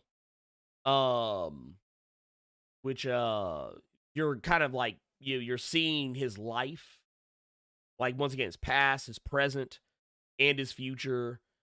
You're witnessing how he got to where he was.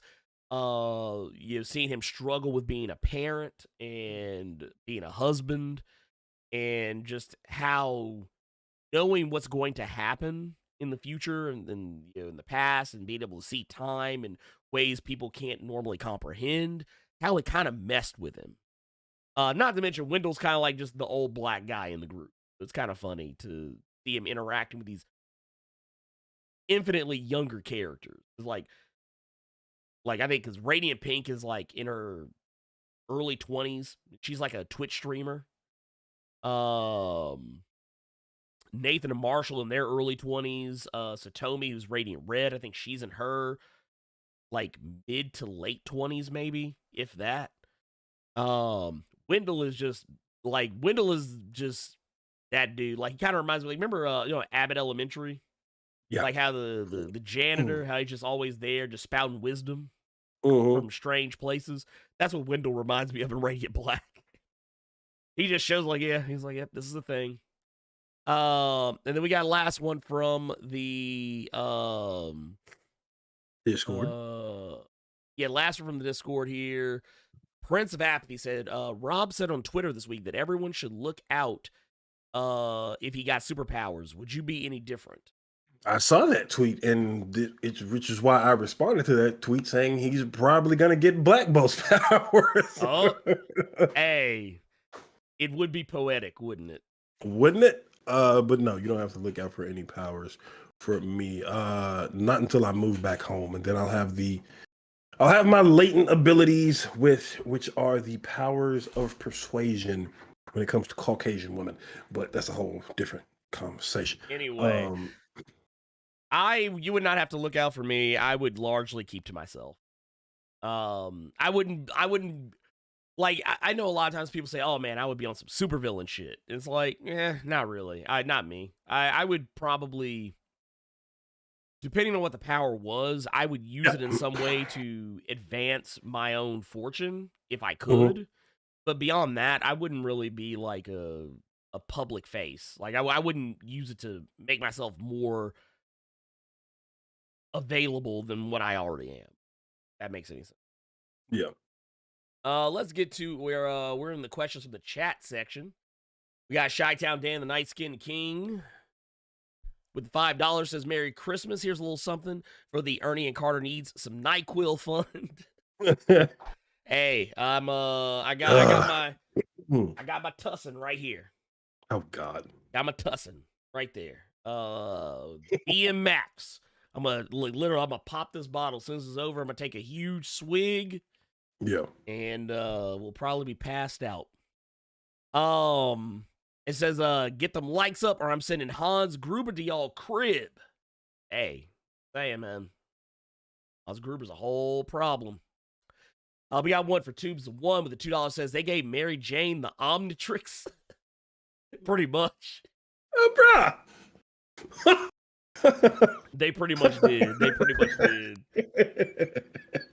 It is sad too, because it's like, that's a good one. That was a good one. That was a good one. Because when I first saw it, the first thing that crossed my mind, I was like, excuse me?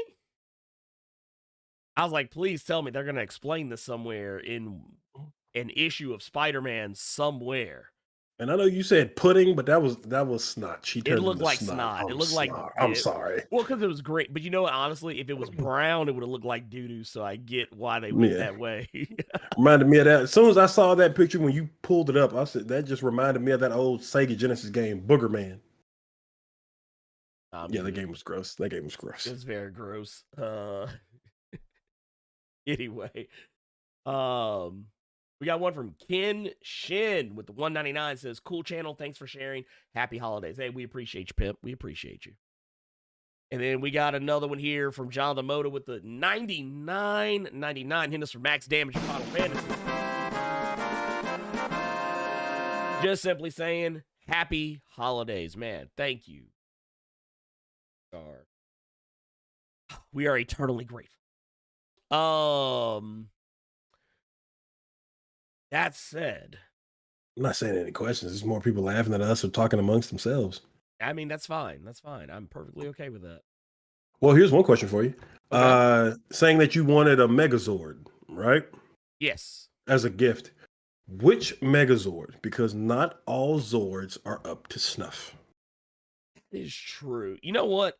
Even though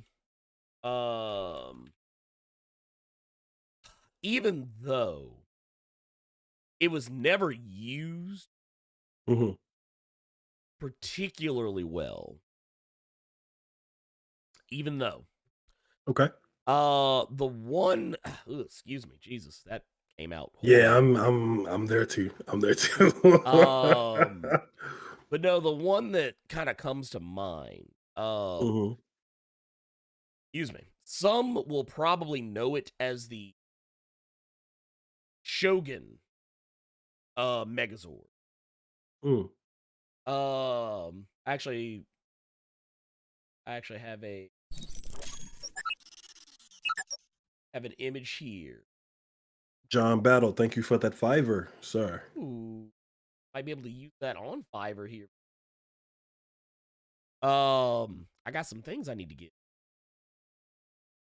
Let's see. I'm trying to see if I find a good. Actually, for whatever reason, I don't actually have one like normally have around. Actually, here's one. Let's see here. Oh, actually, wait a minute. I think I have one. I think I have a better one. Actually, I have a better one. And I say this only because, and some of y'all will know exactly what I mean when I say this, because he has a hat. The only Megazord Oh, has a hat, and he is free. Here we go. Kind of a jank picture, but I can find. For those who don't know what I'm talking about, it's the Gokaiger Megazord. What I'm talking. This one. Always what liked the him because he had the hell? hat. It was He's a pirate. It was the pirate themed Super Sentai, where we had Captain Marvelous. Don't hate on Captain Marvelous. He was the whole problem. Whole entire problem. Hey, look here, Carter. You don't know nothing about Captain Marvelous, man. Don't hate on him. He was a real one. That dude kept that blicky on him at all times. He looked like he was in a Disney Channel movie when he was younger, but when you look at him nowadays, he's doing bad. This man. That's the vibe I get from this picture you got right now, dog. Leave him alone. Leave him alone. That man, Captain Marvelous, is a whole problem. That dude keep that blicky on him, and he does not miss. Do you understand, sir? He does not miss. Not to mention the only Red Ranger, summon this kind of an army. I don't trust that Megaforce BS. We don't do Megaforce here. Just Captain Marvelous. So yes, that would be the Megazord I would want if someone asked. And yes, John Battle, thank you, my guy. You the one. Let's see here. Let's see here. We got anything else? You see anything? I don't actually. Let's see. I'm a looking. Yeah, me too.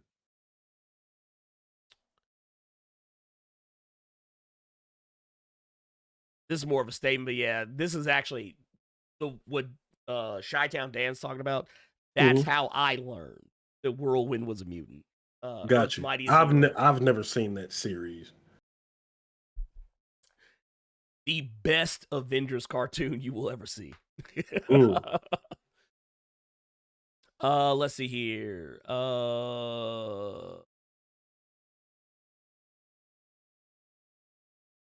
Yeah, Whirlwind. Yeah, sometimes he's an Iron Man villain, but mostly just a general Avenger. He's he's an interesting character. Mostly one note. He's very one note. That's probably like the most honest thing that you can say about a guy that goes by the name who goes by the name of Whirlwind. Yeah, because most people. Let me see if I can actually see what I'm talking about.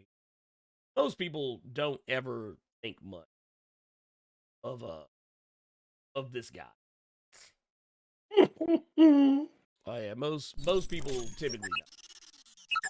Because like he could whirlwind his entire body or like just his arms or Yeah.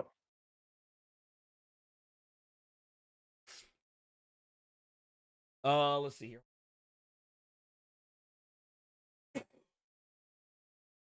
Did y'all just see Ernie dab just then? Did y'all catch that? Did y'all catch Ernie just dab right then? I caught it. He thought he did it on the slide. Now he choking. You see that?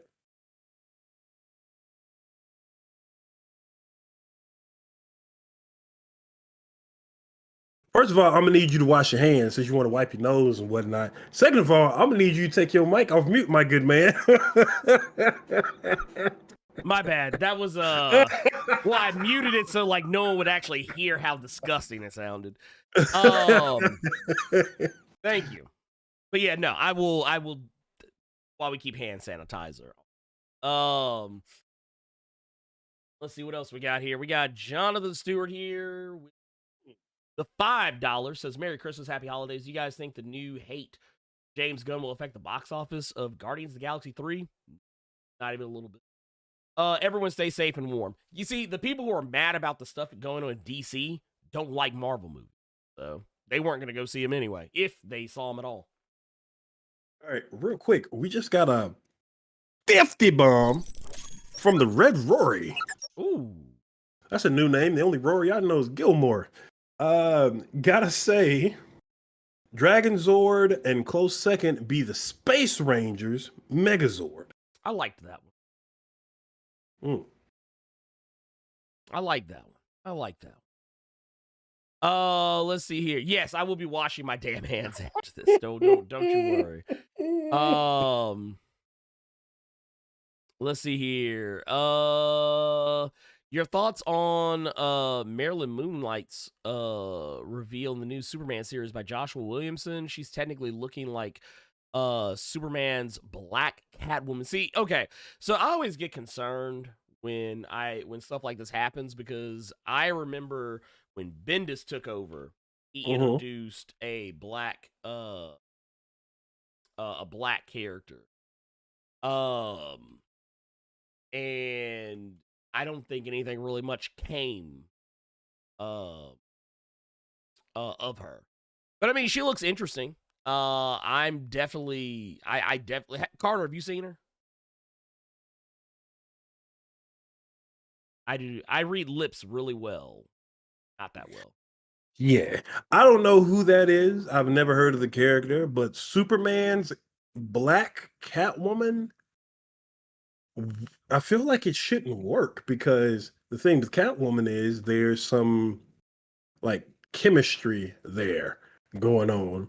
Unless they finna give Superman a side piece, which is really interesting. I would read a Superman book if he's just not biscuits and gravy, all American, all bread. I so mean, if good old Clark decided to get some jungle fever, I would read that just to see the rage on YouTube. I'd read it. I mean, and then she got the pistol. I mean, like I said, she looks interesting. I don't know. I'm gonna need to see more. Before I get too excited. With the Persona 5 mask and the Bianca Belair hair. Okay, the EST of DC. I see you. Okay. Okay. Look, that girl gonna mess around, put that gun to her head, and say Persona, and a whole ass dick chariot monster is gonna come out and beat Superman's ass.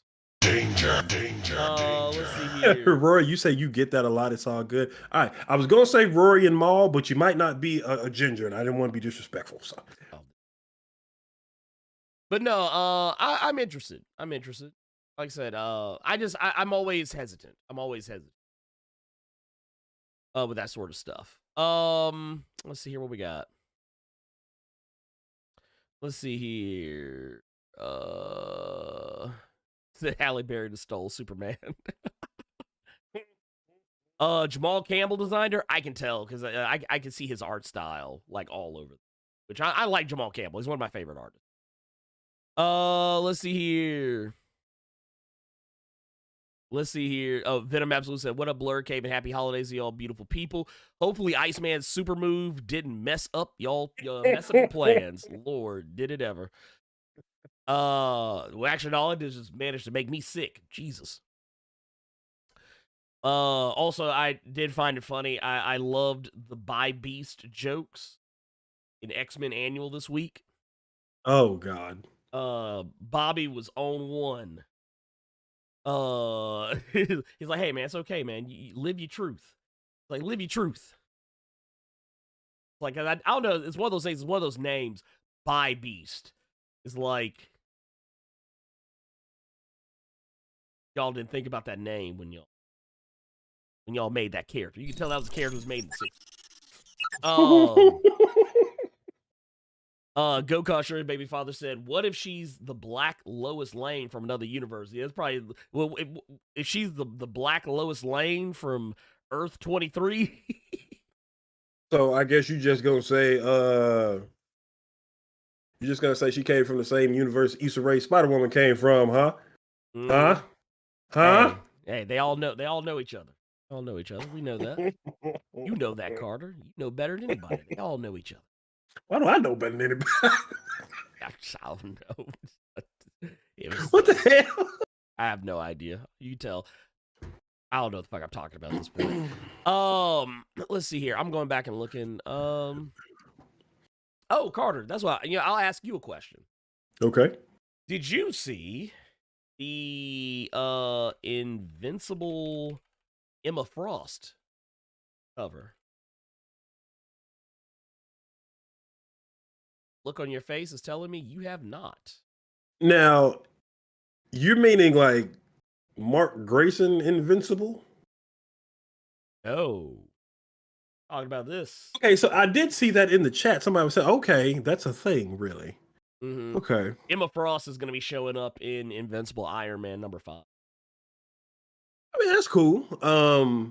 I like when other characters are interacting like more consistently. That's why I didn't mind that Mary Jane left the Spider-Man shit alone for a good while there. If you all remember, Hanging out with Tony. and she was just in the Iron Man books nonstop. So yeah, I like stuff like that. So that's cool. Yeah, I don't know the full scoop on it yet, but basically, it's heavily implied that Fei Long from the X-Men stuff. Street Fighter 2? Oh, no, from X-Men. Because you have Jerry Duggan, he's writing X-Men, so I mean, of course, he's going to use some of his stuff over there. He's going to be making Fei Long go up against Iron Man more often than not. Not sure if Fei Long is going to be the overarching villain, but they've kind of implied Fei Long is fucking with Iron Man. So. Okay. Especially after that incident they had during the Hellfire Gala this year. Gotcha. So that's a thing. But yeah, she's stepping in, and I mean, Iron Man's on the struggle bus right now, so he's going to need some help. So why not Emma? Let's see here. I don't really have anything else, Card. Mm-hmm. I do not. I've been looking at that game Evil West because it's on sale. Mm-hmm. So depending on the response from how long it takes us to do this outro, mm-hmm. I don't know. You all want me to stream that on YouTube after this? Hey, do you think, man? Do you think? It says, is Issa Rae voicing the Spider-Woman in Across the Spider-Verse? Yes, she is. Yep. She was announced like over a year ago. We just haven't seen anything of it until just now. But we don't hear her speak in the trailer, but it is her. She is the one that'll be voicing Jessica Drew in that movie. Superman and the Batman getting their chocolate this year. They really are. They really are.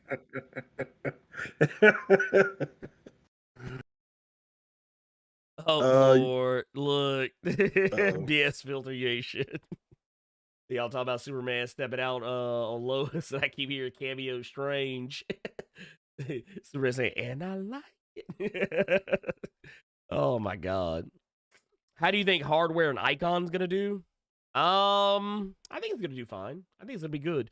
I'm more curious just to see all the time periods they go through. Because, like I said, Icon goes back to slavery. So if Hardware keeps going back through time, and or if hardware keeps going back through time and Icon keeps trying to stop him, Yeah. or he keeps running afoul of Icon, that's gonna make for some interesting storytelling. Yeah. Will the X-Men Avengers Free Comic Book Day feature hints on the Tony Emma wedding? Oh, I don't know. I mean, shit, he already fell out with Hellcat. So I don't know. They hinted this on X-Men Monday. I don't follow Jerry Duggan quite like that, so I have no idea. Yeah. This is news to me. Yeah. But I mean, hey, if him and Emma get hooked up, I'd be fine with it. Well, and there you go. Thank you. I was actually in the process. Thank you, good sir. At least it came at the end. Yeah, right. Let's see what else. With the Infinite Earths back, you expect some Marvel cosmic storytelling in DC? Probably. You'll probably see some source wall bullshit show. Source shit. Some weird, crazy, wacky, I would dare say almost borderline stupid shenanigans, but, you know, they'll probably be fun, if nothing else. I just want good books, because I've fallen hard off of DC, for the most part. Here, what else we got?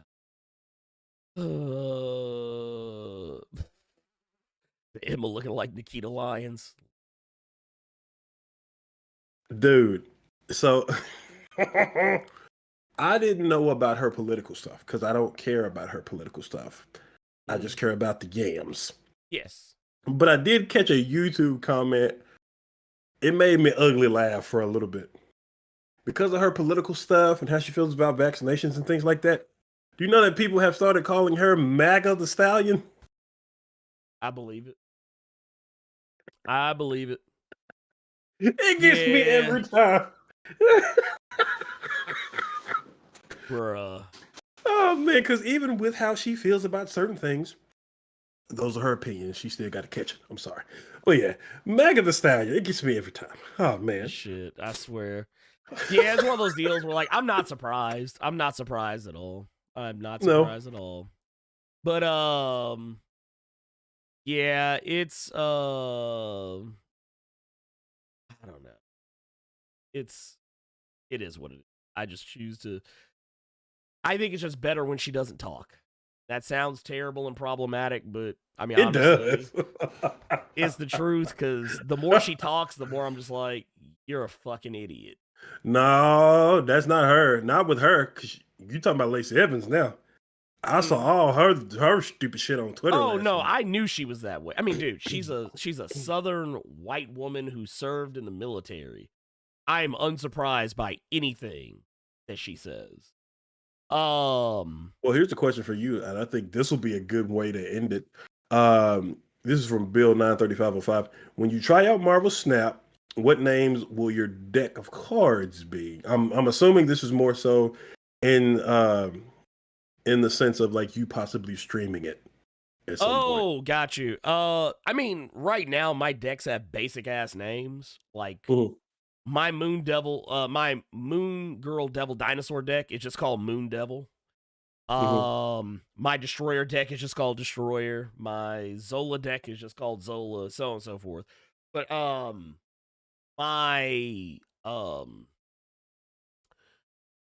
my Xavier Storm combo is just called Control, because or actually I think it's called Lockdown, because that's what you do. You lock down two separate areas and force the opponent to only be able to play one location. I have made people quit multiple times. Actually, I had several people in a row quit last night when I was playing using that combo.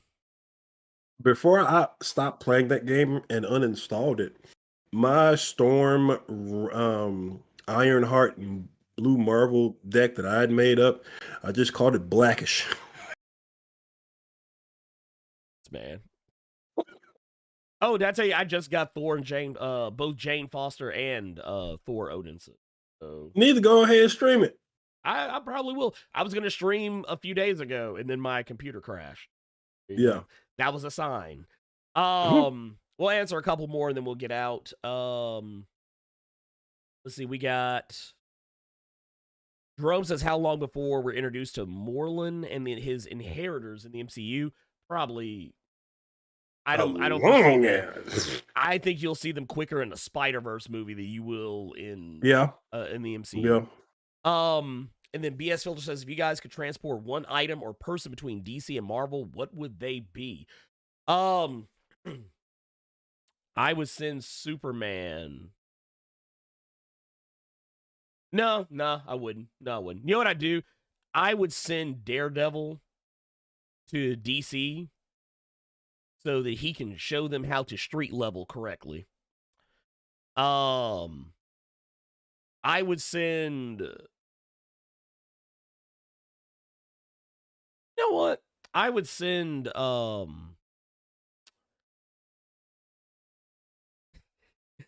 would send Green Arrow to Marvel so he might actually get used. There you go. That's what would happen. That's how I'd do it. But anyway, we were for Harry, we were talking about wrestlers, women wrestlers. That's it. That is, I think that's gonna be the show, y'all. Yep. That's gonna be the show. That is the show. I want to say thank you all for all the love, the comments, the chat, the questions, the lurks, the shares, whatever. You know, super chats, regular chats, whatever you did. Just want to say thank you so much for that. I want to say also, Merry Christmas, Happy Kwanzaa, Happy Hanukkah. Happy Boxing Day. Because I think that's the Canadian version of this. Happy holidays in general to everyone. Thank you all so much for your support of this channel and everything that we do, everything that you do. For us is so appreciated beyond levels I cannot quantify. But that said, time for us to get out of here. Carter, do you have anything you want to say before we head out? No. Then for Blerd Koa, for Blerd Club, for Earth's Mightiest subscribers, for Earth's Mightiest patrons, for Carter, I'm the Blerd Without Fear. And you know what? That's all. Bye.